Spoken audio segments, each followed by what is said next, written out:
Gideon and the Faithful, 300. In a time of great suffering, when the people of Israel were oppressed by the fierce Midianites, a humble man named Gideon lived quietly in the land.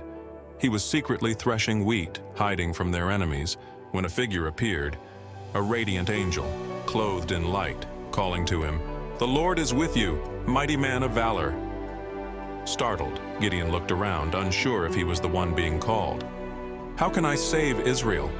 he questioned, doubtful about his strength. But the angel reassured him, declaring that God would be with him, guiding him to victory. Though he struggled to believe, Gideon's heart stirred with a newfound purpose.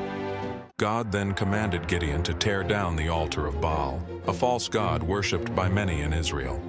Under the cover of night, Gideon and a few trusted men dismantled the idol and cut down the nearby Asherah pole, using its wood to build an altar for the Lord.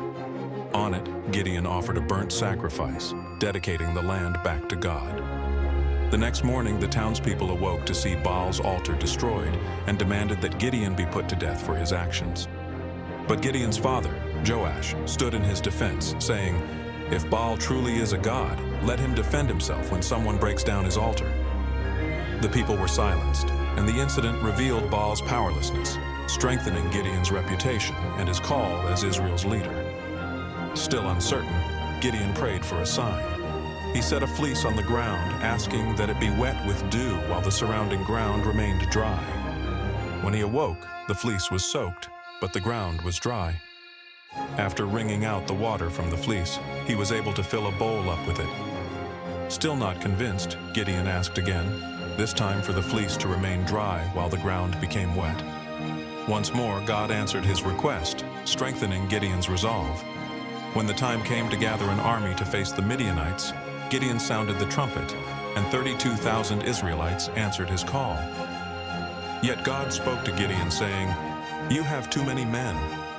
Israel might boast that their own strength saved them. To show that the victory would be God's alone, he instructed Gideon to tell those who were fearful to return home.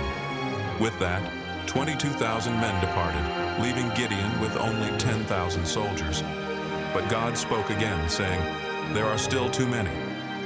He instructed Gideon to bring the remaining men to the water and observe how they drank.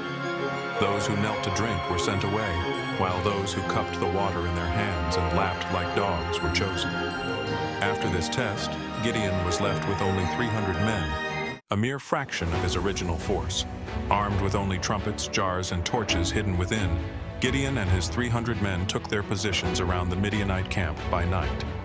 At Gideon's signal, they broke the jars, lifted their torches, and blew their trumpets, filling the night with the sound of battle cries. Startled and confused, the Midianites turned on each other, fleeing in panic and defeat. Through faith and obedience, Gideon's small band triumphed over a vast enemy, proving that with God, even the humblest can overcome insurmountable odds. This story reminds us that true strength lies not in numbers, but in unwavering trust in God's guidance. When we place our faith in Him, we unlock the power to achieve what seems impossible, knowing that with God on our side, victory is assured.